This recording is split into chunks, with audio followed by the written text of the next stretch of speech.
thoughts and the use of the sacred word. Now, that word use is a very interesting word.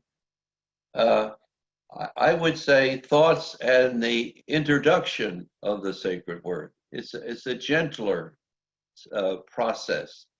Um, take a good look at this. Do you see that feather coming onto the cotton? That's the gentleness. That's the gentleness that needs to be there in the practice. I remember Father Thomas saying, it's not an idea of trying to hit the thoughts out of the ballpark, you know. It's a gentle letting go. And when it loses that gentleness and it becomes like a determined effort, then listen who's in control. The beauty of it is we're asking the Holy Spirit to dance with us, to teach us the new steps that we need to learn. And so it's a gentle process within the prayer itself. So when engaged with your thoughts, return ever so gently to your sacred word. Now, I'd like you to know that in the beginning, guideline 3, as you know, the 3 Trappist monks were the ones actually that worked to develop this tradition, taking it from the fruits of the Cloud of Unknowing and other writings, as LJ had mentioned. In the process of forming these simple guidelines, if you would, originally this was when aware of your thoughts, return ever so gently to your sacred word. And what happened actually was that what was happening was that when engaged with your thoughts, and they had when aware of your thoughts, you're always aware. In the prayer, there's a certain level of awareness that something's going on sort of in the back of your mind. It seems to be always there. And people were returning to the sacred word too often. In fact, they would find actually their centering prayer period was just filled with saying their sacred word over and over again. Now, in the beginning, that could be true because you're sensitive to your thoughts, you hang on to your thoughts, and so you react to your thoughts. But here it says not aware, but engaged, which means you get on to your train of thought. You become a passenger. It begins to kind of like possess you, if you would, that you find yourself, oh my goodness, I've been thinking about something all along, did not realize it. Well, good. When you realize it, that you have been engaged with your thought, whatever that might be, you return ever so gently to your sacred word. So aware and engaged. Engaged means when you get onto the train of thought. Aware is that you just realize that there's a train passing by. Notice this, thoughts is an umbrella term. When I see this umbrella, it reminds me of a story of Thomas's, because in his book, Open Mind, Open Heart, which is really the Bible of centering prayer and his classic work, and I hope all of you have had a chance to read it, or if you're new at this, I invite you to go to it and read it. It's just a marvelous work of his. But he uses this umbrella story, as I interpret it, is sometimes the thoughts are coming like you're caught in a rainstorm, okay? So what he said was that you have to just finally say, I guess I'm just going to get all wet. And someone said to me, well, I hate getting wet. And I said, well, put the umbrella up, which is your sacred word, which allows those thoughts to drip off the umbrella rather than dripping off of you. But there are times really when these thoughts just come at you, and sometimes they're very persistent. Here in Florida, the storms that come are just unbelievable, how much rain can fall in 5 minutes, but then it passes quickly. So thoughts are an umbrella term of body sensations, sense perceptions, feelings, images, memories, plans, reflections, concepts, commentaries, and even as LJ said, spiritual experiences. So, what is the guideline? When you become engaged, ever so gently, return to your sacred word. Well, you might say to me, "Oh my gosh, it's everything." Yeah, everything that engages you, you let go of. Well, why do I want to let go of it? Because you want to have a conversion from American cheese to Swiss cheese. We need some holes in us to allow the Spirit to breathe fresh air into our activity so that we might become more of in the image of our God, of image of Christ. So it leaves an opening. So whatever it may be, it's good. This is almost something I would love you to memorize and remind yourself. Thoughts, and remember, that's an umbrella term of all the different things that were mentioned on the last slide, are inevitable. Now, for thoughts not to be inevitable, you would have to be brain dead. Now, I think sometimes people might say to you, I think you are brain dead. But the point is, your brain will always be functioning and there'll always be activity. So they'll be inevitable. They're integral because that's what you're letting go of. Just developing a spirit of detachment, of Teflon. Whatever comes up, you let go. Remember the direction in the prayer. Whatever comes up is going out, unless you decide to form a little committee about what's going on there.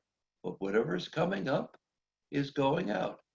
They're an integral part. So there is no such thing as saying, I don't want any thoughts.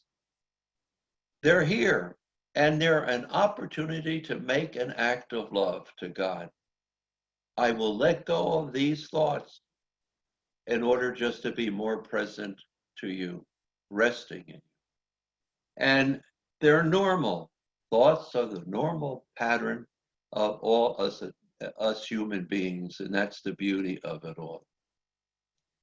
Now, I love this slide. Look at all the characters that you can have in the thoughts that you might be having during your centering prayer. Now, for God's sakes, don't start analyzing. Well, let me see. During the centering prayer period, I had some insights, but I wasn't attracted to something, or I never self-reflected. But I was wandering about. Don't start analyzing it. These are just examples of what could be the type of thoughts that you might be having. So the ordinary wanderings of the imagination, if you would, by thinking of things that were going on before you began your prayer, things that you have to do after the prayer time is over. It could be all of a sudden something that took place that you found that was very pleasing and the memory of that comes back. It could be something that wasn't too pleasing and you feel an aversion towards that. It could be a wonderful insight, about how to resolve a difficulty. I have a wonderful story about that. A friend of mine in Seattle was into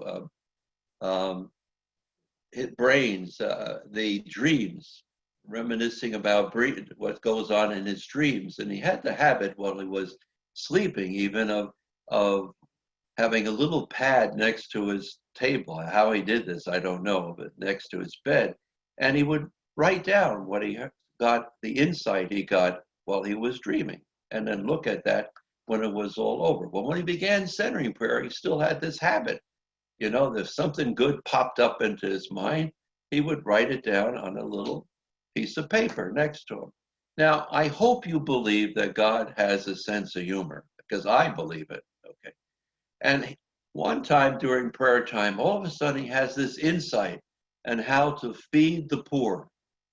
And so he wrote down the thought that he got at that particular time. And when he finished his prayer, he anxiously picked up the piece of paper to read what it said. This is a true story.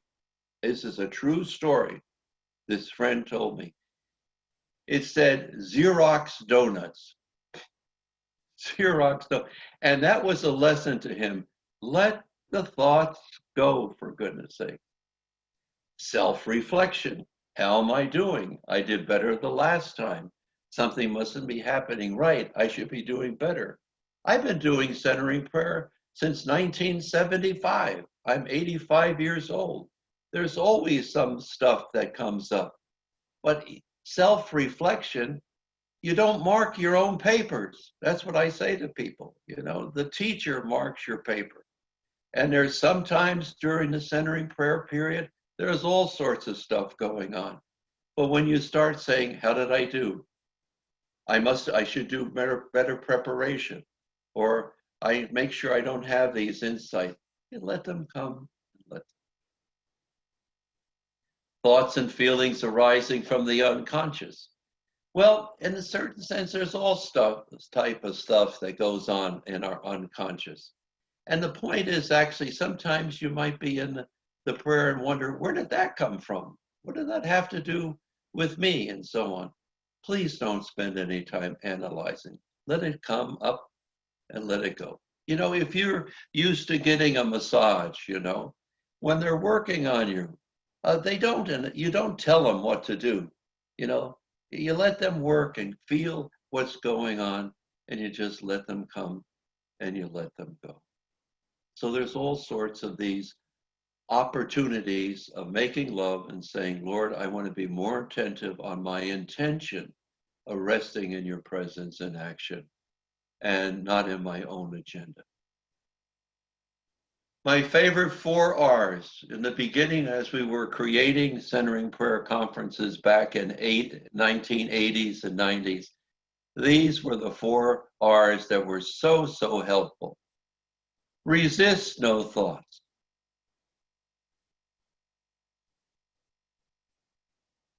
Retain no thoughts.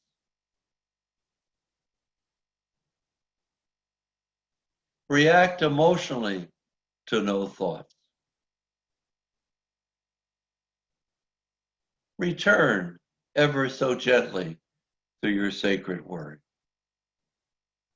So I invite you to pause a moment and look at the screen. And just in a certain sense within yourself, read slowly those 4 R's.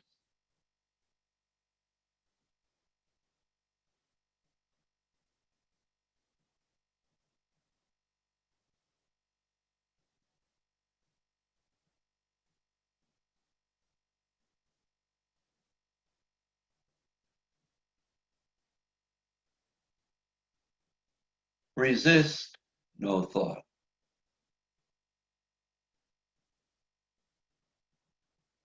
You notice I made it plural, but we'll say with the sig. Resist no thought.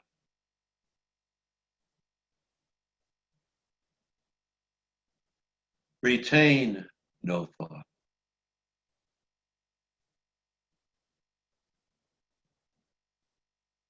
React emotionally to no thought.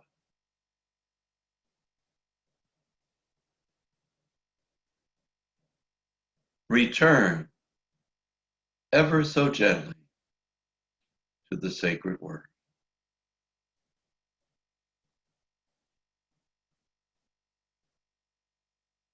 Let them come, let them go. Let them come, let them go.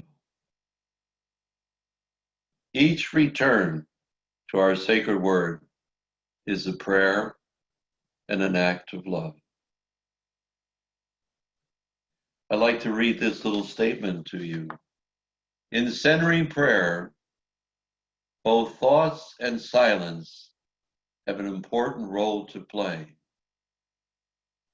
Some thoughts contain what needs to be healed and forgiven, and silence creates a space for the healing to take place. Let me repeat that. In centering prayer, both thoughts and silence have an important role to play. Some thoughts contain what needs to be healed, and the silence creates a space for that healing to take place. Important concept to think about. Centering prayer is a method, not a technique. Let me read something to you about that.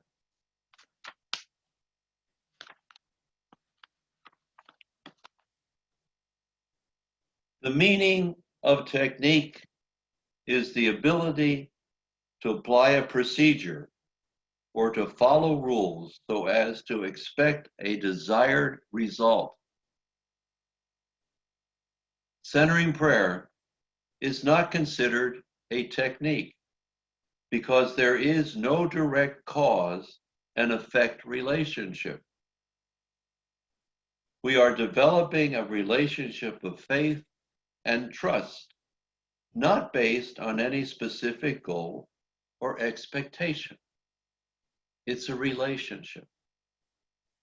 And in any relationship worth its salt, there's a time to talk, there's a time to work things out, there's a time to express affection, and there needs to be a time simply with the one you love, resting in their presence.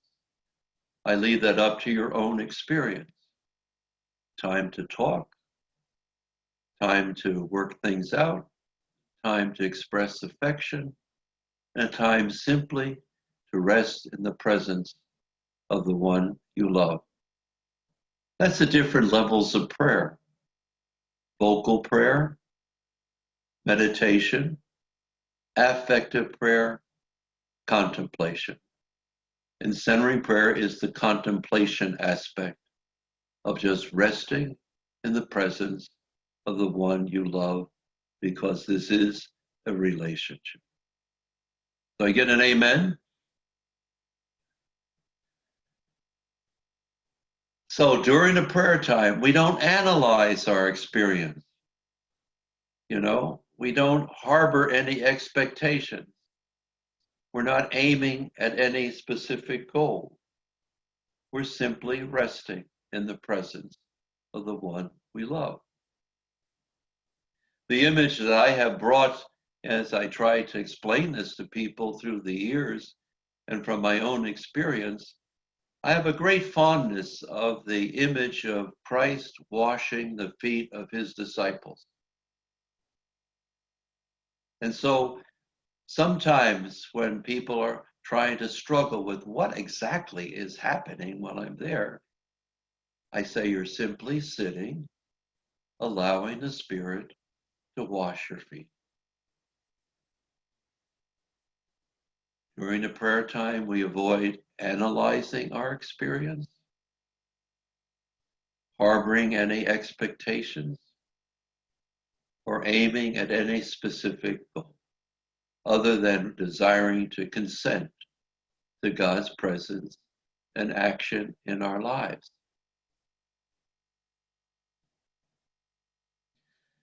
So we're deepening our faith. We're deepening our faith. And faith is really trust. Trusting in God's work in our lives. We do not judge our periods of centering prayer as good or bad. They are simply there.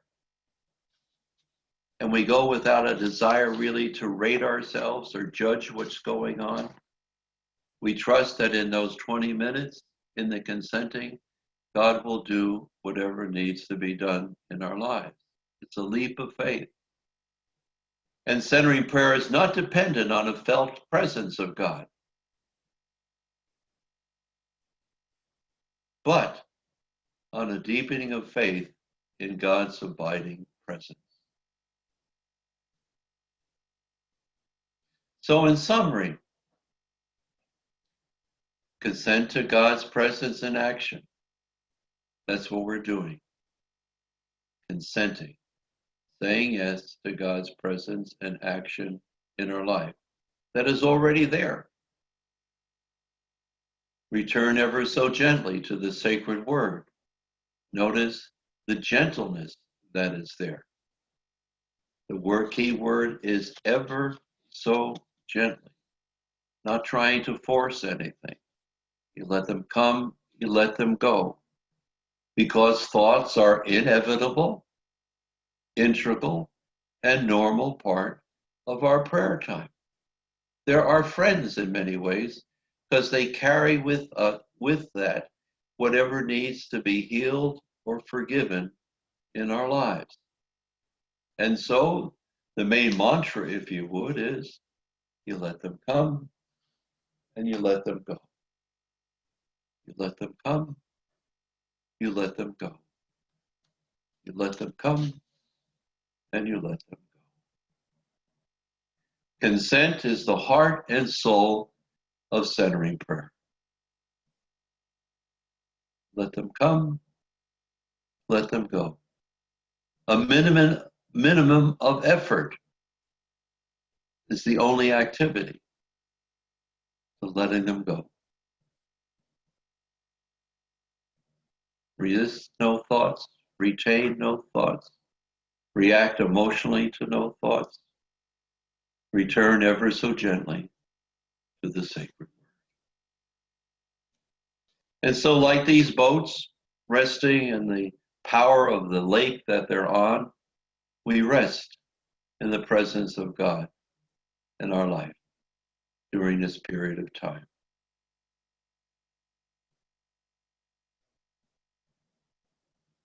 It's fascinating, the simplicity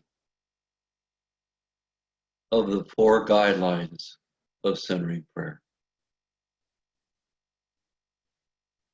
Choose the sacred word as the sign and symbol of our desire to consent to God's presence in action.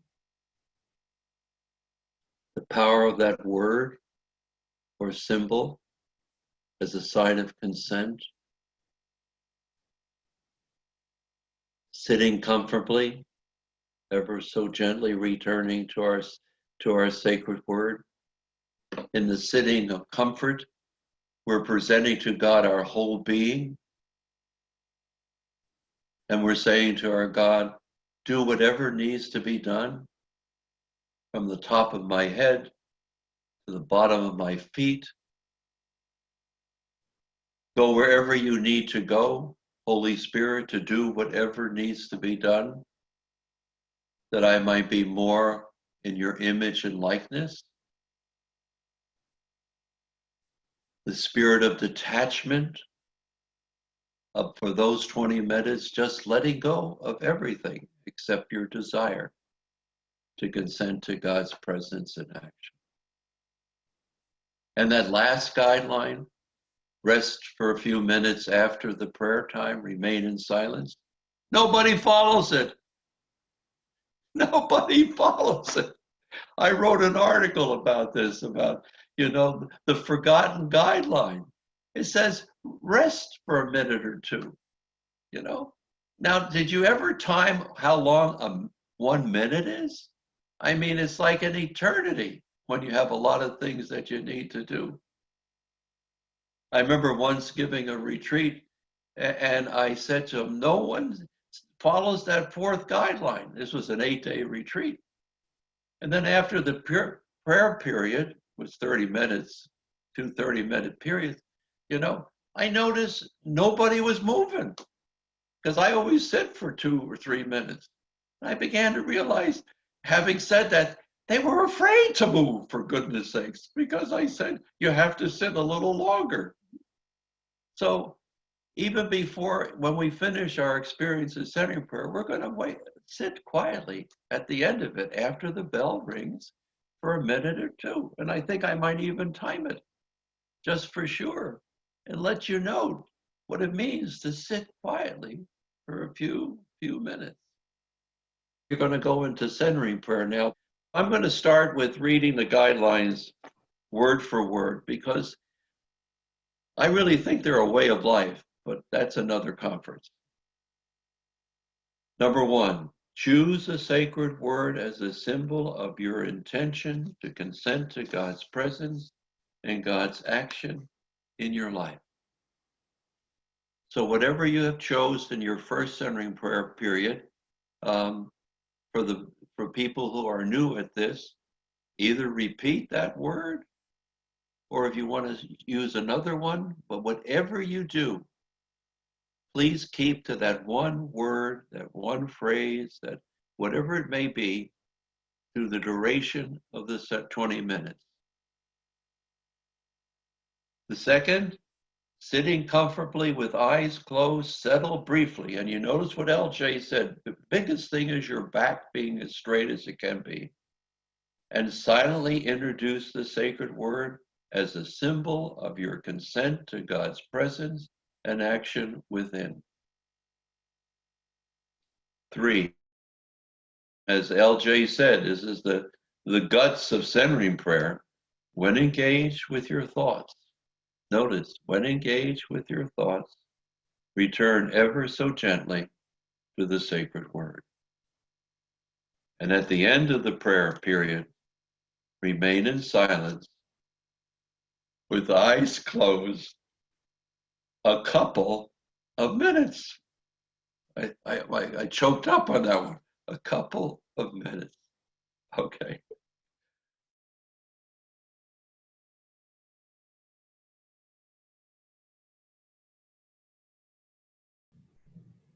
Okay, this is from Lynn. When life is very challenging, I find that I am least able to sit and center. Paradoxically, this is when I need centering prayer the most. Any thoughts or suggestions? Yes, the wisdom of St. Ignatius of Loyola, the Jesuit, founder of the Jesuits, he says, when that happens, you need it even more. So sit yourself down and go through the rainstorm of not really wanting to be there, and the fruitfulness of that practice at that particular time will manifest itself. So that is my suggestion. I mean, when you least want to do it is when you should do it, because the fruitfulness of that at that particular time will manifest itself. And I know in my own existence, my own life, that's been true. If you begin putting it off because somehow or other life is too challenging, then life's going to beat the living daylights out of you, to be very honest with you, because you know this is your little reservoir that you can go to in order to touch base with what the center of your being really wants, and that is to truly have a deeper relationship with God. So Lynn, I hope that helps. Donald, when you sit seems to change and become dry for a time. Is there anything you can do to stop the dryness? No. You have to wait for the next rainstorm, if you would, to soften a hard pan. Dryness is dryness. I've been praying this prayer since 1975, and when I start trying to bring it to a panel to try to analyze why the dryness is there, I just don't really feel like doing this and doing that. I've kind of let go of that, and I know I'm talking about years of experience. It doesn't matter. It's like the weather. I'm alive. I know it's not all about me. I know in a certain sense that this is an opportunity to, in a certain sense, just be at a deeper level. And that's what I just, once again, consent to God's presence and action in my life. It's not fatalistic. It's just the awareness, really, that this is part of the life inside of me and my emotions and feelings that I need to deal with and not be swayed from my good intentions because I'm not in the mood at this particular time. Listen, for years I was in marriage and family life, stuff about being in the mood, and that doesn't help the relationship many times. It gets a little more deeper than that. If my prayer time is interrupted, can I go back to it? Oh, David, of course, of course. look at poor LJ, for goodness sakes. He committed himself months ago to this workshop in person in June. And when we finally decided to Zoom it, along comes his child's birthday party. And if you notice, he answered his questions inside his car while he was driving. So I hope his wife was driving and he was in the back seat. But sure, you begin again. You just begin again. Let's be honest, God's work is in interruptions of our life. Father, you're doing a great job. All your words are well received. Thank you, Martha. Gail Peters, thanks so much for the reminder about the fourth guideline. So helpful, even after 22 years of centering. Well, did you notice? I mean, how did it feel? I mean, that was genuine. 120, 120 seconds, and how long it felt. But see, the beauty of it is, it's to allow whatever has processed to become deeper within ourselves, seriously, and not rush right out. I always feel that if people rush right out, and there's different circumstances, rush right out in a certain sense. What are they rushing to? I mean, what are we rushing to? There's a time to allow it to settle. I call it the lingering after the prayer time, and allowing the reservoir of silence to grow, so that when I go out to do what I needed to rush out to do, there'll be more of God's presence in me rather than Carla Rico. When I'm thinking, when the energy's coming from Carla Rico's desire, if you would, or need, it's just going to be all about Carla Rico.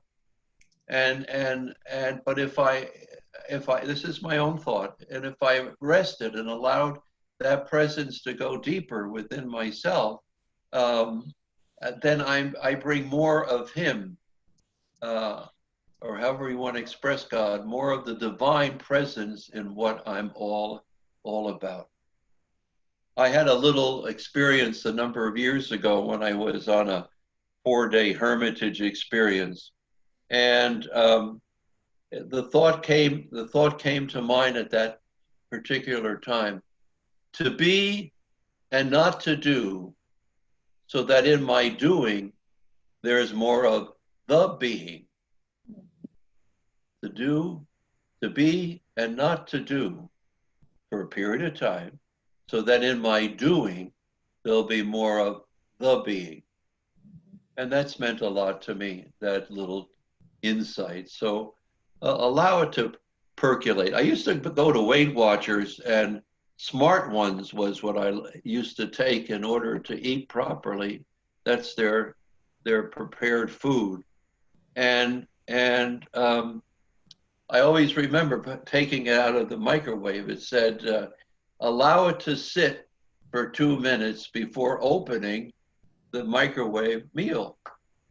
And I started to laugh to myself. I said, no wonder I'm half-baked, because I never allow it to simmer and go deeper just because it's done. So, for whatever that's worth. Paula, when I introduce and return to the sacred word, I listen to the word born on a very low note, a tone that sounds like chanting. This sound is very restful to me. Is this a violation of the prohibition or on imagery?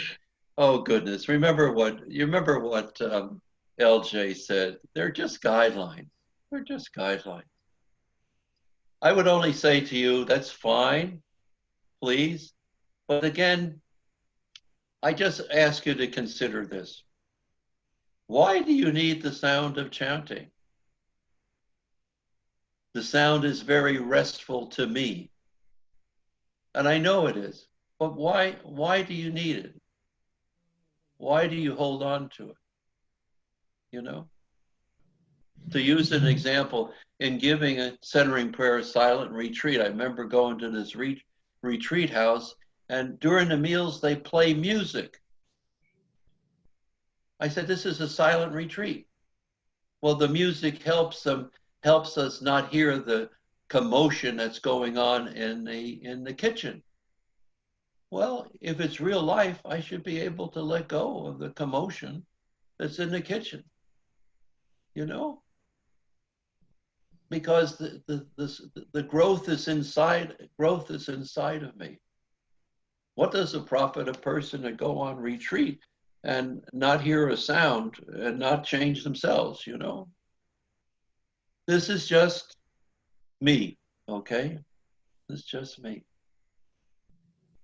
But please, whatever you're doing, you're consenting to God's presence in action. But just ask yourself, why do I need that sound to make me feel restful? Because that's not the restfulness we're talking about. We're talking about the restfulness of God working, getting to a deeper level inside of you. There's a song I always like, all of me, why not take all of me? Can't you see I'm no good without you? You took the part that once was my heart, so why not take all of me? You know, I just think about it, that's all.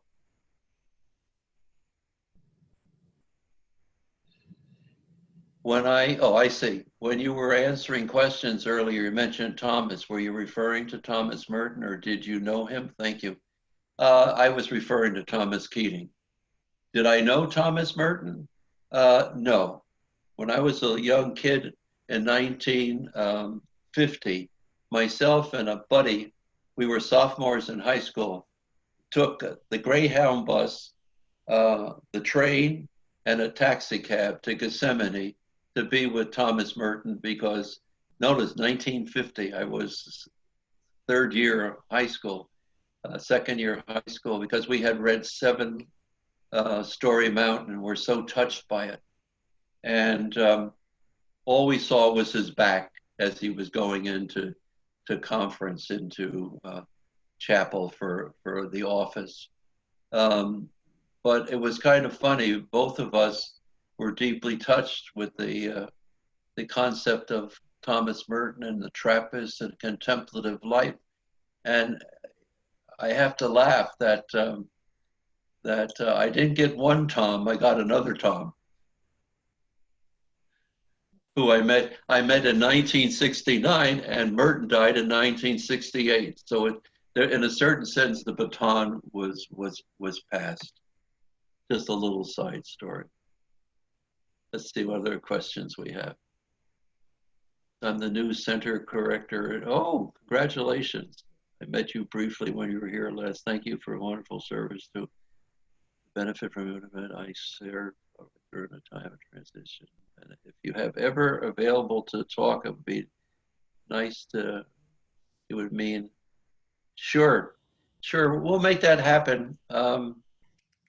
Just get in touch. Just get in touch with me. You can call the office and they'll tell you how to get me.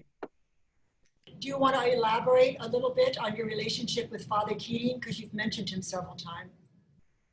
Oh, wow. Yes. Well, I was ordained a priest in 1960. And in 1969, I'm 85 years old. And so if I babbled a little bit, it's because, you know, whatever. And so 1969, some priest friends of mine were going up to St. Joseph's Abbey in Spencer to do a retreat up there. And the retreat actually would go from Monday to Friday. And mostly it was participating in the life of the community. Well, I met Father Thomas Keating in '69 at a distance. Remember, he told you the story as an abbot, you know, at a distance. And so I kept going every year with these priest friends of mine. 1975, Meninger says it was 74. Meninger gave the retreat and taught us centering prayer. It was the first retreat Father Meninger ever gave at the monastery, teaching people centering prayer. He called it the prayer of unknowing, because Father Thomas Keating had encouraged Father Basil Pennington and Meninger and himself to seek out a way in which we could experience that fourth dimension, if you would, of the contemplative prayer, in a simple format. And as you know, the prayer came from the Cloud of Unknowing and other writing. And by the way, everyone, I hope you have a copy of the Method of Centering Prayer. If you don't have it, you can go to the Contemplative Outreach website and print up a copy. It's in about 12 different languages, for goodness sake.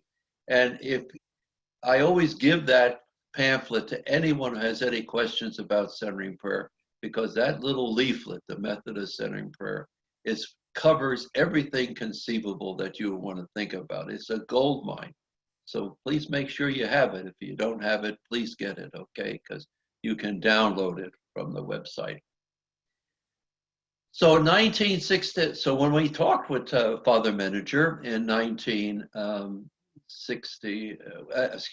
75, we came back and the four priests decided to get together once a month to support one another in that practice. And I know I'm getting around to it in a long way, but by the way, that group that started with some variations of membership, that group that started in 1975 meets monthly to this day, supporting one another in centering prayer and living in the present moment. But 1978, Father Thomas Keating had a workshop on those of us who were giving centering prayer workshops. He was having a presenter's training program. At the end of the presenter's training program, he said to us, and there was about 14 of us at the monastery, and he said, I would appreciate a critique on the workshop. Now, Myers-Briggs, I'm an ENTJ. So he got a 7-page critique on the workshop, pluses, minuses, and suggestions for improvement. Therein, our relationship began. And so what happened actually was we kept in touch. During that time, he left Spencer and went to Snowmass. He retired as the abbot and then went to Snowmass.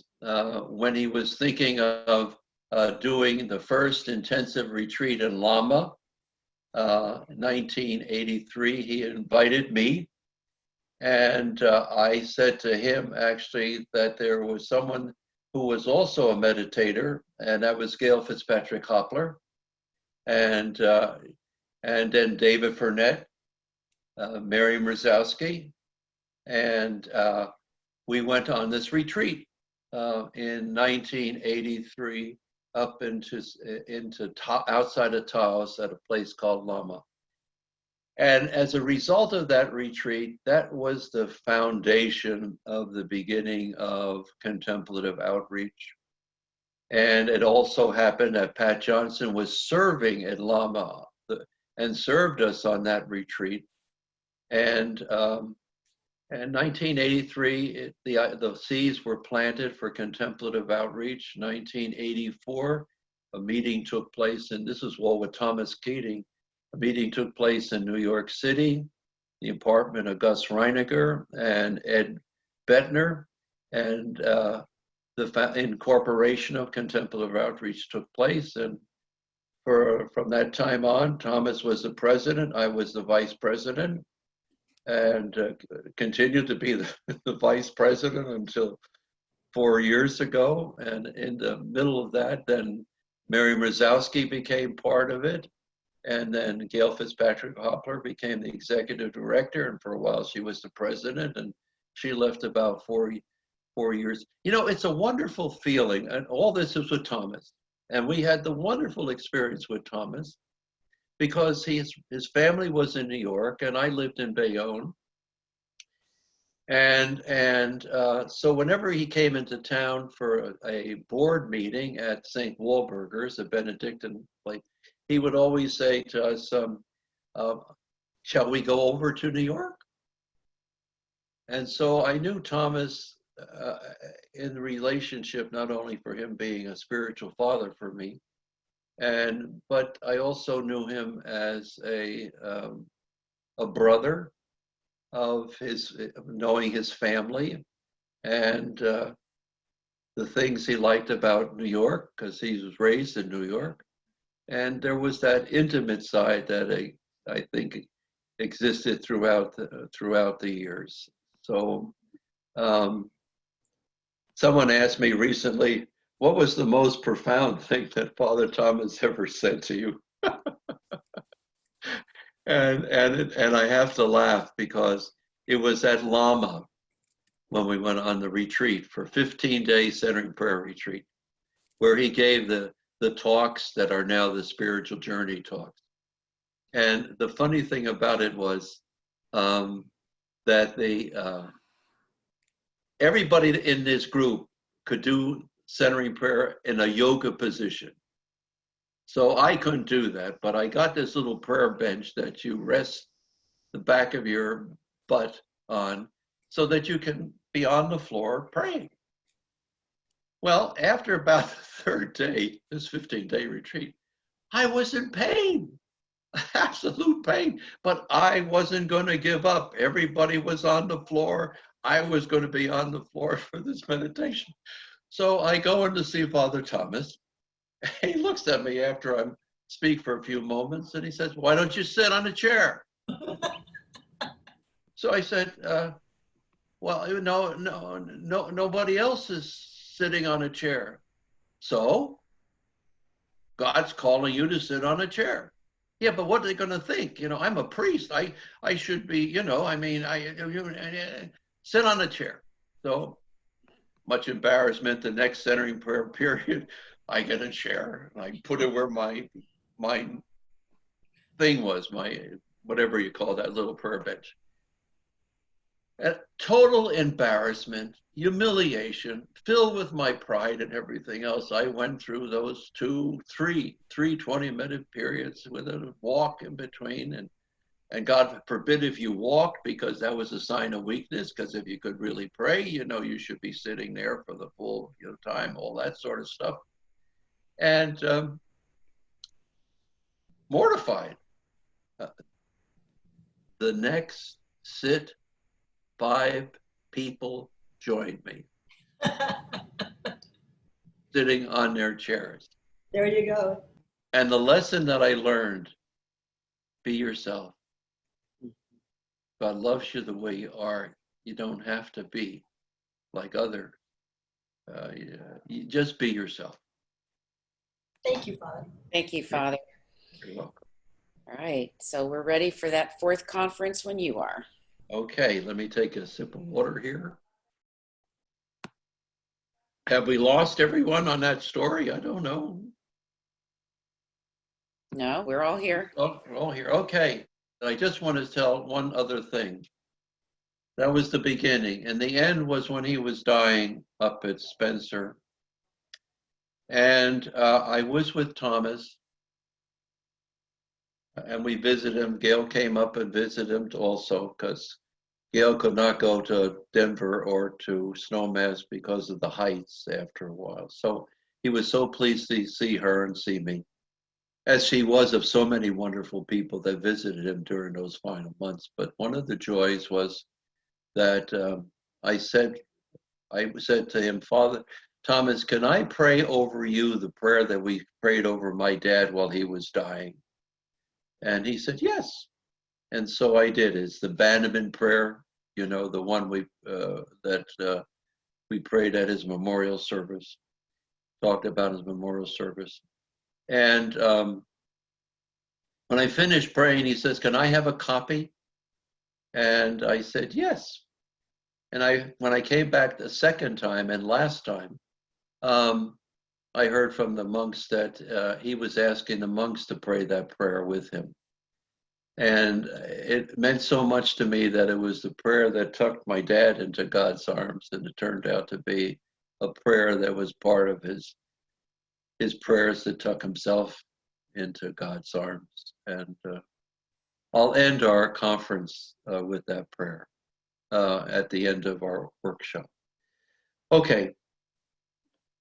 Now, I love this. It's deepening our relationship with God. It's conference number 4. Look at the woods. Look at that pathway. It's not paved. There's a few rocks there. When I looked at this artwork, I thought to myself of Robert Frost's, 2 paths in the woods, and I chose the one least traveled on. And I don't want to say it in an elitist way, but when you enter into contemplative prayer, you're moving yourself, not that others can. Pope Francis has said so many people can be contemplative through the ordinary prayers of their everyday life and their ordinary practices, okay? But this idea that we have a little discipline that opens us to a relationship gives us an opportunity to walk paths that are not really walked by others. Doesn't make us special, doesn't say anything in contradiction. But this happened to come our way, this opportunity of a way to living that rest of the story. We read, we reflect, we respond, and we rest in God's presence. And some friends of mine were kidding me about, they thought, you're going around, you sound like Paul Harvey. If you remember Paul Harvey, the radio guy, he would talk for 15 minutes, and then he would say, after the commercial, let us come back and tell you the rest of the story. And then he would give you these facts, and it would make you see things in a larger way. So it's given us a chance to maybe see things with new eyes. And so we are on a new path, and maybe not that traveled by others, but this is where we happen to be. All right. Now, prayer is a relationship. Please keep that in mind. I'll be honest with you. When Father Thomas first began sharing with us at the Lama retreat about the opening talks of the spiritual journey, part of that was he was saying, prayer is a relationship. And I don't know why. Here I was, maybe 30 years old. No, more than that. It was in '84. Well, whatever it was, 20 years a priest. I never thought of prayer in the terms of prayer as a relationship. And so this was a whole new wonderful insight. Now here it says there's obstacles. Well, one of the obstacles that we have is the fact that we think we're separated from God. Now we struggle with that in our lives. There's sometimes we think there is separation, and sometimes we think there's no separation. Sometimes we think we have to do everything ourselves. Sometimes we throw ourselves on the mercy of God. Sometimes we do it for a reward in future life, and sometimes we do it for just experiencing God's presence at this present time. So there's different cultural attitudes that we bring to our prayer. And also too, because we live in the past many times in our journey, we're filled with anger or guilt that took place in the past, and a fear about what the future is going to be like, and also to a little bit of unworthiness. Now this is not the negative, but that's the stuff of the human condition that we deal with. Our attitudes culturally, and all these, it says psychological feelings, but also these mindsets that we have really that are there and can be blocks to the flow of the Spirit of God's grace working in our life as we consent to God's presence and God's action in our lives. Father Thomas said, our basic core of goodness is our true self. Its center of gravity is God. The embracing of our basic goodness is a quantum leap in the spiritual journey. A quantum leap. So if a person in a certain sense hasn't embraced their basic goodness, and it has nothing to do with their behavior or their beliefs or anything, to realize actually that we're all the children of God and the basic goodness is there, and our center of gravity is God, because if we exist, God is sustaining us in this existence. To wrap your brain around that as you continue on the journey is such an important point. We see in Genesis, so God created humankind in God's image. In the divine image, God created them, male and female. He created them. God saw everything that God had made, and indeed it was very, very good. Yes, there's goodness. There's goodness. And St. Paul says, everything God created is good. So wrapping this around, you know, when I give retreats, sometimes I'll say to people, you know, embrace our basic goodness. All of us have basic goodness in us that wants to burst out, you know, and take over our whole being, you know. Even those people are basically good for goodness. And you see people look at me and say, oh, that can't be those people.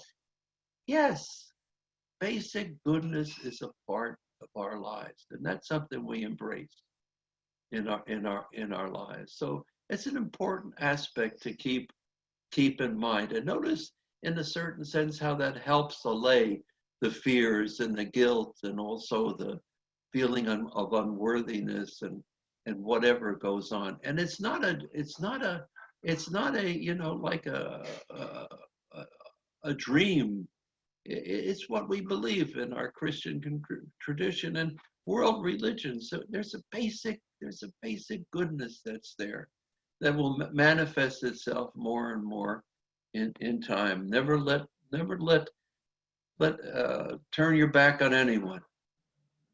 As a priest all these years, 60 years, I've seen it happen when you can encourage people and love them for the goodness that's there, even though you can't see a darn thing. Long run, it pays off. So reducing the obstacles to the relationship is returning to the sacred word allows the spirit to reduce the obstacles. Please remember that. And by now, whatever's coming up is going out. Don't try to analyze it or worry about it. If after the prayer time there's something you need to look into it. But allow it to come, allow it to go, whatever it might be. It's not only what needs to be healed, it's not only what needs to be forgiven, but it also needs what needs to be celebrated in our lives. We don't celebrate enough all the good stuff that's going on in our life, even right now. As I'm talking to you, if all of a sudden I got sick right now, got an attack right now, there are angels ready to come to take care of me right now, to bring me where I need to go right now. There's loved ones that we cared about what's going on right now. We don't celebrate in a certain sense this larger picture that's there. Do I get an amen? I can't hear you, but do I get an amen? I mean that. I mean that. One of the greatest lessons that I know I get preachy, but that's one of the greatest lessons actually that I learned was in the second grade. Some of you heard me tell this story. When I was in the second grade, my teacher, Mrs. Schoner, I still remember, you know, went to the blackboard and put a little chalk mark on the blackboard and said to us second graders, you know, there is actually very important that little black mark, the chalk mark, she said, what do you see? What do you see? And every one of us said, the chalk mark, the chalk mark. Doesn't anyone see the blackboard? Doesn't anyone see the blackboard? I never forgot that. No matter what's going on in our lives, no matter what, and returning to the sacred word, allowing the spirit to reduce the obstacles, okay, in our life, we become more and more aware of the fact, actually, that there's something bigger than us going on. and how we're supported in so many ways that we don't feel appreciated. We don't appreciate as much. Listen, what's going on in our life isn't fantastic or big, but it's life. These little flowers reminding us of all the good things that are going on in our journey. And in a certain sense, don't look for big. The little things are the most important things in many ways. I love these 4 words. As a result of entering and consenting to God's presence and action in our lives, you may experience, in a certain sense in your life, a greater appreciation for silence, making space for it. More comfort with the idea of solitude, of being alone. My goodness, this pandemic has really helped us see what it is to have solitude in our life, and I hope you embraced it during these times.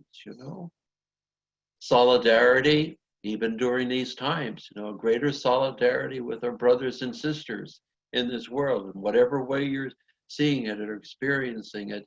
We're one in all of this. There's no them and us. It's we. And the last is blocked out. Mine is service.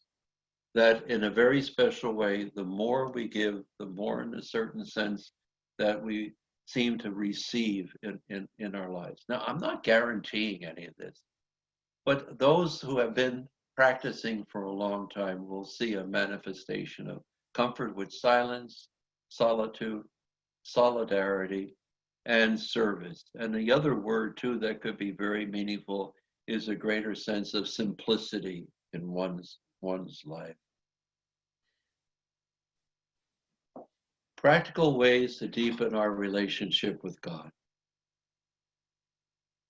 2 periods of centering prayer a day for 20 minutes, 20 to 30 minutes.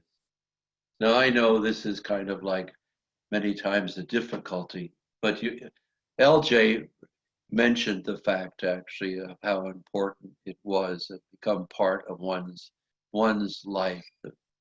And Father Thomas would like to say about the first 20 minutes, I think, is that once to get in touch, to kind of like set the foundation, and the 20 minutes later on in the day was to kind of like recoup your strength after going through a morning and afternoon that might be difficult in one's life.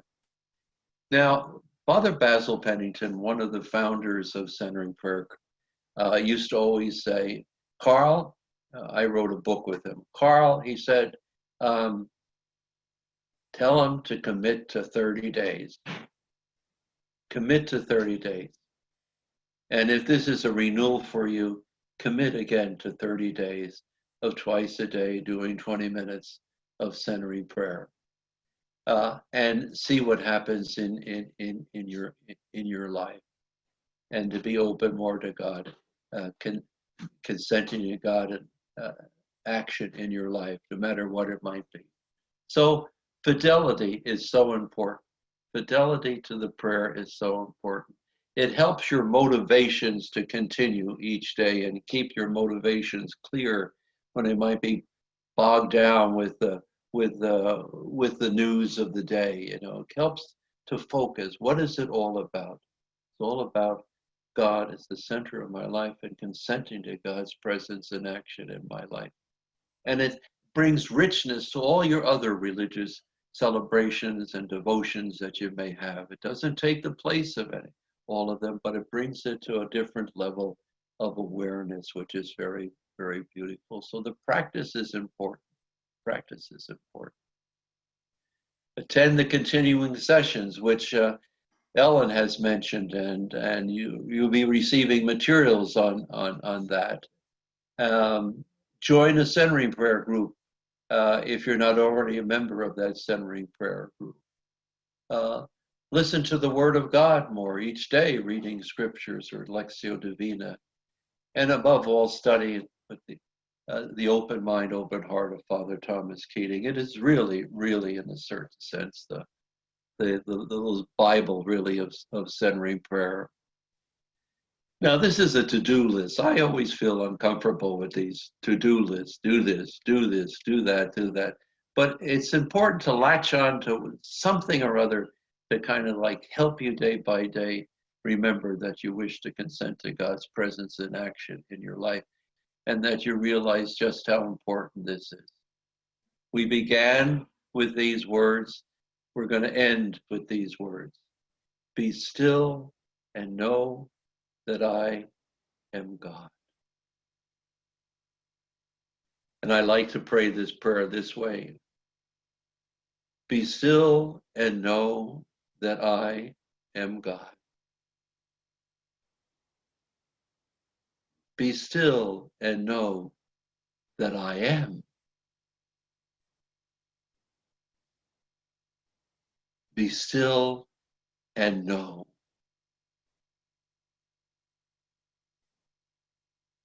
Be still. Be.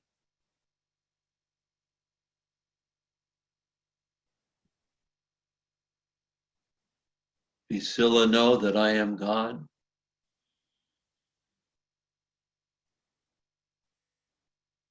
Be still and know that I am.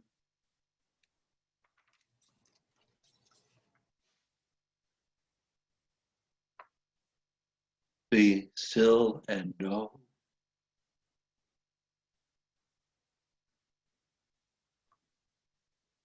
Be still. Be.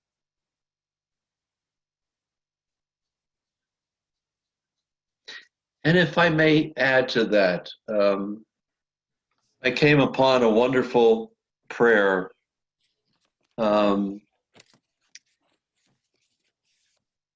Let your God love you. I don't know if you ever heard that prayer. Edwina Gately. You can go to Google and find it. Let your God love you. Please see how this little prayer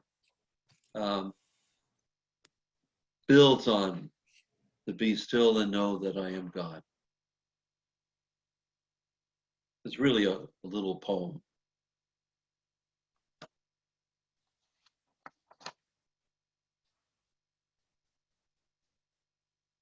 Let your God love you. Be silent. Be still. Alone. Empty before your God.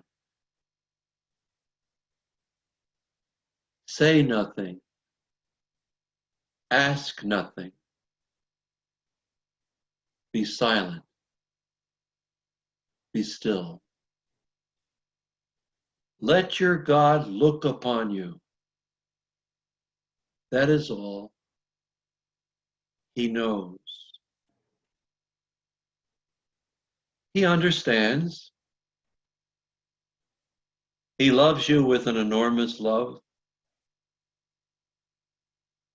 He only wants to look upon you with his love. Quiet, still, be. Let your God love you.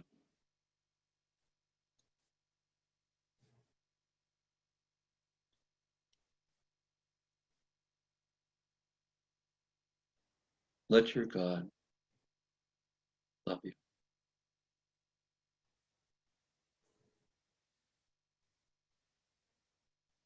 Amen. Amen. Amen. I see we have some further questions. I have a question here that's really theological, and I think it's too much to go into. But it's a good question. I would only say to the person about original sin, I would just say it is the human condition. It is the human condition, and as David Munskin, who was picture was in the beginning sitting in meditation. A Dutch Reformed minister used to say, and it's the blood of Christ that has made it okay. But that's a simple answer. Please forgive me for not going into it more deeply. Did Thomas Keating's father ever come around and become proud of his father yet, of his son? Yes. Yes. In this sense, that after his father's death, it dawned on Thomas how much his father loved him by gesture, not by words. That's what I recall. And yes, they made the peace was made after his dad's death with Thomas's realization and taking a second look at his pop. Isn't that so common with many of us that after a person's death, we realize that they loved us in their own way and how we missed it. We missed the signs and the indications of that. And that's why I don't believe death ends anything, to be honest with you. It just continues, and even our relationship with a person continues in a special way.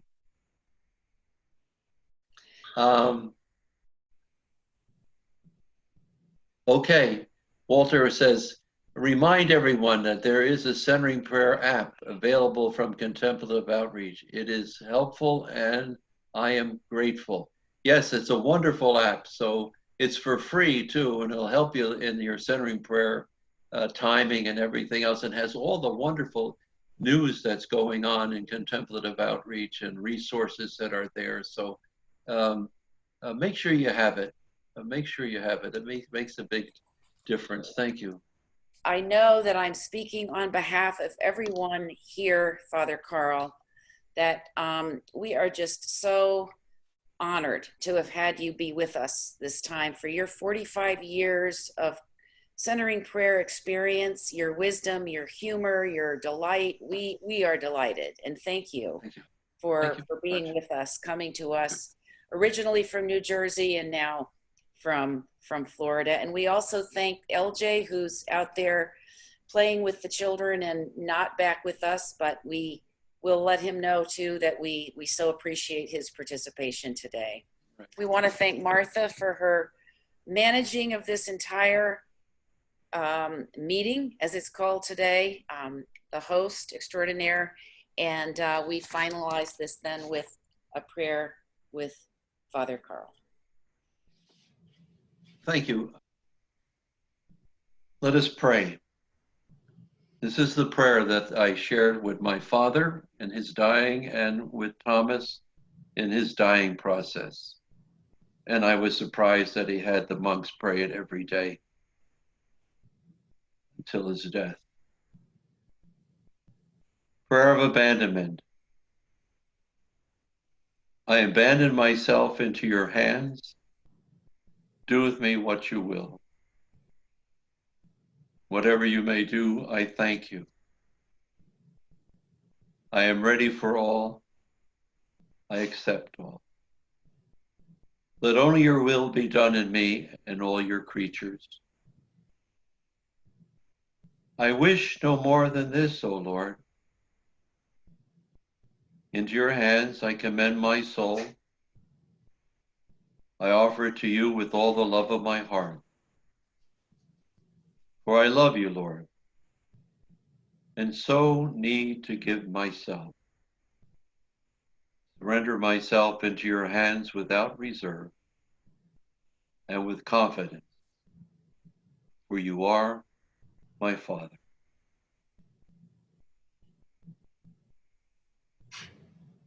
Amen. In the name of the Father, the Son, and the Holy Spirit. God bless you all. It was a privilege to be with you. This is the first time I've done a Zoom conference, and it's quite an experience. And I want to thank Martha and Elle and LJ.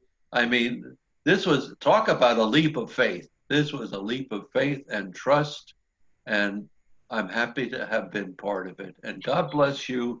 Let's see how many folks we got. Well, 65 still here. God bless you for being here. Have a good day. Cause a little trouble in the name of the Lord, okay? Bye now.